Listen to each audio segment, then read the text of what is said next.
Roman gladiators are remembered as brutal fighters who spilled blood in vast amphitheaters, their survival depending not just on skill, but on strength. Yet what gave these men the muscle and endurance to fight day after day? Was their diet a refined regimen crafted by Roman physicians, or a crude mixture that only appeared effective by accident? Could the food of gladiators reveal secrets of elite training in the ancient world, or even contradict our assumptions about what it takes to build strength? The mystery of what fed the most famous warriors of Rome has fascinated historians for centuries.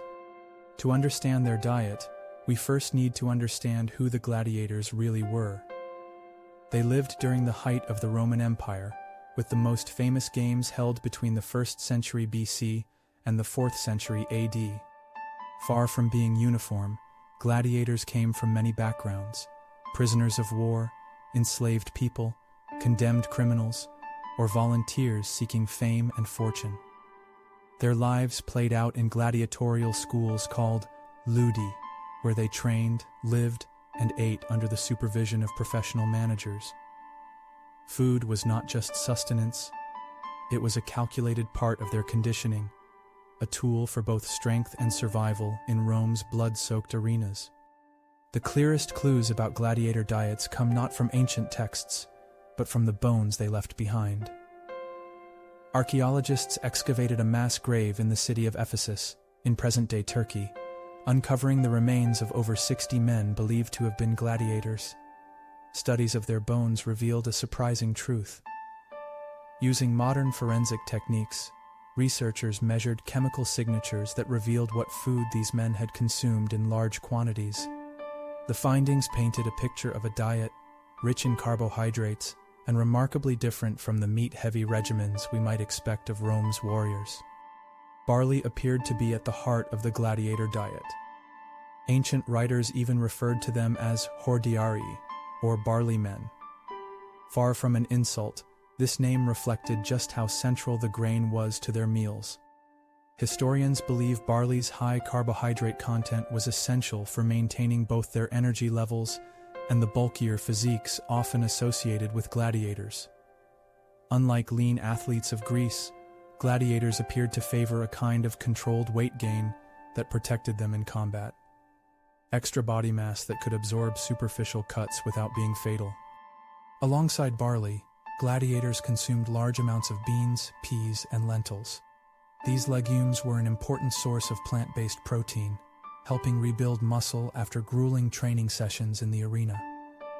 Vegetables also played a role, providing fiber, vitamins, and minerals often overlooked in ancient diets.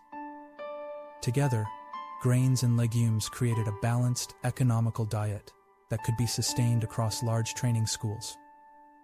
What is striking is how little evidence suggests regular consumption of meat, which many modern assumptions associate with warrior diets. This does not mean gladiators never ate meat. Historians believe occasional meals involved pork, chicken, or fish, often provided for special occasions, festivals, or before major matches. However, evidence suggests these were not everyday staples.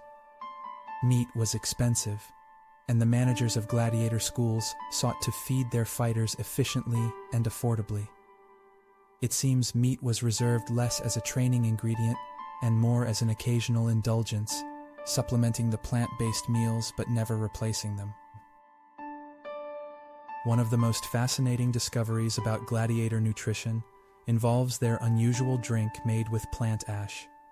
Archaeological analysis found high levels of strontium in gladiator bones, a mineral that appears in wood ash. Ancient sources describe a tonic made from charred wood or bone, mixed into drinks consumed after training sessions. Historians believe this ash drink may have acted as a mineral supplement, replacing calcium and aiding in bone repair.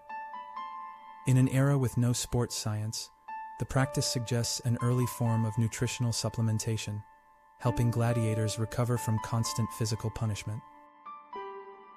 The goal of the gladiator diet was not simply to create speed or agility, but to build a physique suited to violent spectacle. Evidence suggests gladiators were intentionally heavier than their civilian peers, with layers of body fat covering solid muscle beneath. This extra weight did not weaken them, but increased their chances of survival in the arena. Minor cuts hurt less when cushioned by fat, and opponents' swords or tridents were less likely to land fatal blows. The diet of barley and beans, combined with the ash drink, created bodies not of lean sprinters, but of durable performers built for combat over show. Roman medicine contributed as well. Physicians working with gladiators, such as the famous Galen of Pergamon, observed health patterns among the fighters and adjusted their diets accordingly. Galen's writings note the importance of foods that kept the body strong and stable under extreme strain, recommending balance and moderation rather than indulgence. Gladiators were not left to starve or feed randomly. Their diets were deliberately managed as part of the science of survival that kept the game stocked with healthy participants. When compared to modern athletes, the gladiators' diet looks surprisingly plant-based and economical. Today's bodybuilders favor protein shakes and carefully measured portions of meat, but the fighters of Rome relied on beans, grains, and vegetables to sustain their power. What modern sports nutrition reveals is that this strategy worked. Carbohydrates provided immediate energy, legumes repaired muscle, and the ash drink may have boosted bone strength. In many ways, the gladiators practiced an early form of dietary science, centuries before the rise of nutritional theory. Food choices also carried social meaning in Rome. Meat was often associated with wealth, power, and sacrifice, while barley was considered a humbler grain reserved for the poor or for feeding animals. Yet the gladiators, despite their fame, were not considered elite members of society. Their reliance on barley and legumes reflected their position as both valuable assets to their schools and expendable entertainers for the public. Their meals reveal not only dietary science, but also a cultural hierarchy in which gladiators lived somewhere between honored champions and exploited property. The diet of Roman gladiators remains one of history's fascinating contradictions. We imagine them fueled by endless feasts of meat, but evidence shows a regimen built on humble grains, beans, and the strange addition of mineral-rich ash. They were both carefully maintained and brutally expendable, treated as human investments whose strength relied on a calculated plan of nutrition. Today, historians continue to analyze their bones, their writings, and the stories told by ancient sources, piecing together the surprising truth of what kept the most famous fighters of Rome alive. Ultimately, the gladiators' diet shows us that strength in the past did not always come from the foods we might expect, but from combinations crafted for endurance, recovery, and survival in the most unforgiving contests of the ancient world.